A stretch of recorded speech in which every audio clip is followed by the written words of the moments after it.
So please, yeah, right. This is SVP from IT at Volvo who said this. He was obviously looking at the automation part of it a little bit more. So I'm going to make this easy because we are actually going to deal with the past since well before time and the future. We are going to talk about the oldest profession in the world, and it's not the one that you think about. The one that you're thinking about sort of makes up a small piece of it. Now we're going to talk about relations as a whole. And it's going to go fast, of course.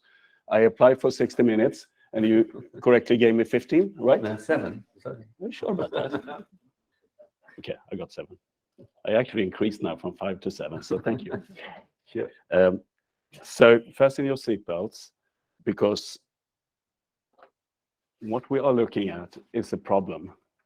It's a big problem. It's so big, it's so that you normally don't even put a dime into this big problem. We are talking about components. We are talking about technical stuff. IACCM, as it was called before, is a trade organization that engages into commercial contract management, but not only the commercial side. It's also between governmental bodies and the communities. So what this really says, it's a blurry picture by purpose, of course, because the easy thing is that everybody thinks that relations are important and contracts are important. You can't really build an energy plant if you're not signing up on stuff. So everybody thinks it's important when you ask them in big service. And this world organization, they gather data from all their member companies. And most of them are like 75% of the Fortune 500 companies that are members to this one. So it's pretty solid research. And by the way, 2 Nobel Prize winners in economy 2018 who says exactly the same. Out of these 100% that thinks it's important with relations and contracts, 50% claims that it's easy to find those contracts. Out of those 100%, 12% claim that they do understand this stuff and it helps them in their daily business. That's the problem. I could take a million different really cool, great examples from all these studies that both comes from this World CC and myself, but there is a salvation to this. It's not a solution, it's a salvation. It's like a little small journey that we're going to go for. So something came up.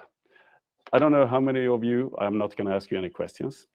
Some of you may be familiar with design thinking as a concept. And what it's all about is putting the real user in the forefront, the real user. And that is hard for us because we always put the regular user in the forefront. Contracts, meaning stuff for lawyers. I don't, as a CEO, needs to understand what I'm signing off on. And if there are cross-references and Times New Roman, and it's not just to click like when you book one of your most complicated deals ever, but you do it on a daily basis when you book a flight. It's super complicated, and loads of relations that are built into this one, and you accept it. You trust the brand, you do, and you feel that I need to get to that from A to B anyway. So the real user, and that is the only thing I'm going to say about design thinking. And design thinking as such, it's a basis for a lot of companies that we take for granted these days, and that really shortcut a lot of processes like Uber and Airbnb. It sounds like simple because they really organize both recruitment and customer relations and billing all into one app. It's kind of a little bit easier for them. But with a little bit of help of Stella that we heard, we can even do a lot of these things business to business. Perfectly possible. The stuff down there is just to give you an idea. The contract life cycle makes up of a lot of components. It goes from the gin and tonic phase, which is basically what we have started to run into right now with the mingling, and we're going to continue. But it needs to continue with tangible stuff. We don't want to be left behind the bar all the time. We need to move on. And it goes all around to termination of contracts and everything. And we can do a lot of small things. So my background, I'm Pierre Dicksson. I've been working in the backyard for 25 years. I've been a chief legal counsel in many companies, and I've seen that legal-oriented stuff and what I learned at law school does not really matter. And what I did at the School of University of Economics, which I also did in parallel, it gives me a good overview. But when I spent some time in the military for 4 years, it learned me that communication and teamwork is really critical. And that I've been making use of most of the time as a chief legal. And there are, trust me, there will be more stories about how little we make as a difference as from the legal side. But the good thing is, together with a great community that unfortunately does not exist hardly at all in Sweden, legal design is not a concept in Sweden.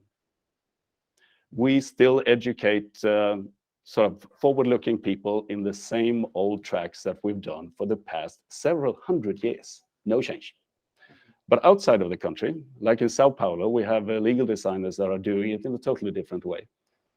And I have a community that is joining us now. So this is for you guys, and some of you are here. But we have the fortunate situations that we run into some really intriguing, good discussions with interesting people like Morten. You're a true inspiration. You really don't sit still. It's a rare combination with energy and experience. So we ran into this Swash and Grow project that Sten is kind of the father and center of gravity for. And within this project, we were brought in and we did a couple of things. We were sort of trying to identify the real user. Because even though we are able to match make the problem statement, lack of water somewhere in Africa, and finding some cool suppliers of good innovative stuff, doesn't really mean, excuse me, shit. If we can't take it to the next level and sign off on stuff. I mean, Tinder may be good, but doesn't make a marriage. Really? So we created an app that tried to make a mock-up app to tell you, because within the project, we didn't have the finances for that. It takes more than 10,000 kronor to make an app. Unfortunately, working on that. And we did some simplified contracts also in terms of just simplifying. We call it, we slaughter contracts for fun. We need to make it fun. I mean, if you're really successful, you would like to talk about your newly slaughtered and newly designed contracts in the bar on the Friday evening and make people actually want you to say something more about it, which is kind of hard. This is a mock-up app that can't be displayed here because we don't have the functionality in a PDF. This is just a simple one. And of course, how does this apply to Ecobarge as such? Why do we do this for Ecobarge? If you look at the construction sector itself, it's one of the perfect arenas. It's hard to find an arena with more relations than within the construction sector. And if you add to that, that it needs to go fast because the problem, the lack of water, does not wait for us. It needs to be resolved now. And the decision-making process is the slowest and most complicated thing of mankind, I would say. So, I mean, it's intriguing, but I think this business model actually provides for an excellent opportunity. When it comes to financing, that is also a kind of a old-fashioned way of dealing with it. You know that banks are not perceived as the fastest in the world, and you know that financing, even though we say that crowdfunding, it definitely fuels, for sure. So we are looking forward to integrate like a fast track with people who claim that they have financing, and we are also going to try our very best to actually provide the kind of information that they need at the right time, because that is what is critical. It's not the 500 facility agreement that comes through like 6 months later or not at all that matters. It's really providing the information that starts to be assembled already at the phase of when Victoria is out doing a pre-feasibility.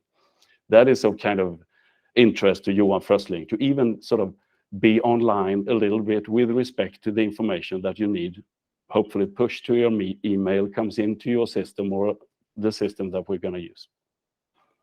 Of course, we're going to make use of some fantastic tools also that comes into play. There is export credits, and that also needs to be systemized. And now we are talking about governmental bodies that will be involved. So my hope is that the only thing that will remain when we have done our job is to sit there and wait and claim that we need the permission to actually put the Ecobarge on the spot where it takes.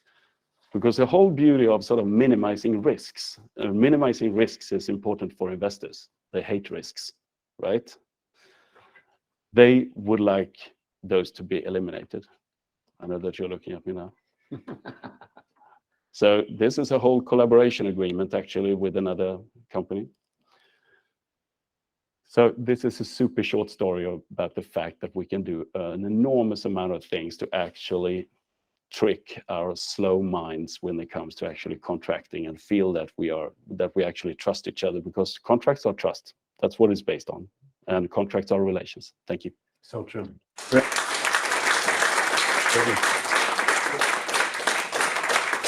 Very good. Thank you so much, man.